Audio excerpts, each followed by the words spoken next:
Hello साथीहरु, good evening. यहाँको दृश्यहरू देखिसकेपछि भिडियो नलिकन बस्नु सक्ने त कुरै भएन है। देख्न सक्नुहुन्छ यहाँको दृश्य एकदम रमाइलो छ।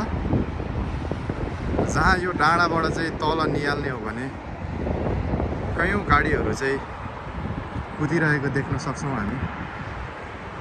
यो पारीको डाँडा हो, आमरात जाने बाटो। यो डाँडाबाट पनि उतापट्टि एउटा राम्रो बस्ती छ जसलाई आमरात भनिन्छ र यो चाहिँ अल्खोयर देखि अलिकता ओरतिर मास्तिरको डाँडाबाट लिएको मैले यो दृश्य हो।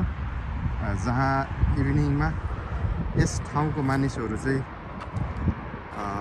घरमै खानाहरू बनाएर अथवा यहीँ बनाउने हिसाबले आएर चाहिँ यो डाँडाबाट आफ्नो फ्यामिलीहरूसँग खानाहरू खाएर यहाँको दृश्य हेर्ने गर्छ। र यो ठाउँ मलाई पनि एकदम अत्यन्तै सुन्दर लाग्छ। डाँडाबाट तल हेर्ने हो भने रातिमा एकदम राम्रो देखिन्छ झिलिमिली गाडीहरू कुदिरहेको। र त्यहाँ हामी देख्न सक्छौँ एउटा पुलिसको गाडी जहाँ केही एक्सिडेन्ट भएको हुनसक्छ। यहाँ चाहिँ फेरि एउटा सुन्दर पक्ष, पुलिसहरू एकदम हिँडिरहेको हुन्छ। जहाँ जेसुकै भए पनि ठ्याक्क पुगिहाल्छ क्या।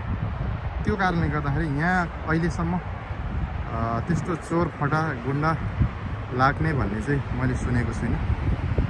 जतिसुकै राति हिँडे पनि एकदम सेफ नै हुन्छ यहाँ। फेरि पनि तपाईँहरूलाई मैले यो भिडियोमा यहाँको मनमोहक दृश्य देखाएँ।